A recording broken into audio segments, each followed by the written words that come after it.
How's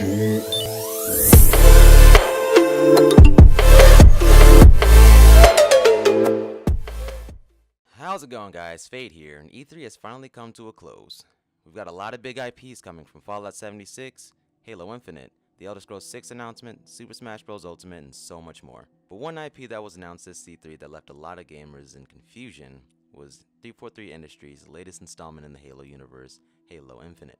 343 Industries gave us a teaser trailer of the slipspace engine that Halo Infinite will be running on, and man does it look beautiful. I can only imagine what it looks like in 4K. For 343 Industries to build a completely new game engine for this game, you've got to imagine the amount of new features and mechanics that they'll be implementing. But with new features and mechanics means one big thing: change. Which can be extremely scary for the Halo universe, as we've seen in the past. When 343 Industries decided to spice up the story a bit and add some new features to multiplayer, the community was not happy in the slightest. The thrust mechanic is pretty cheap, and the ground pound is rarely used outside of glitching in campaign. Wasn't very welcomed by the majority of players, and it looks like 343 is about to bring about one of the biggest changes yet to the Halo universe: open world. Hear me out. The teaser trailer of Halo Infinite wasn't to provide us with any story, but rather to give us a visual representation of what this engine can do.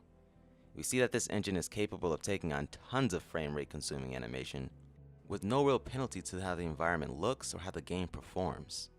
And we know for sure that this is the next installment in the Reclaimer saga of Halo, because if you go on the official Xbox page describing what Halo Infinite is about, it's even said so there. Why else would 343 create an engine for one new game title if they don't plan on doing something huge?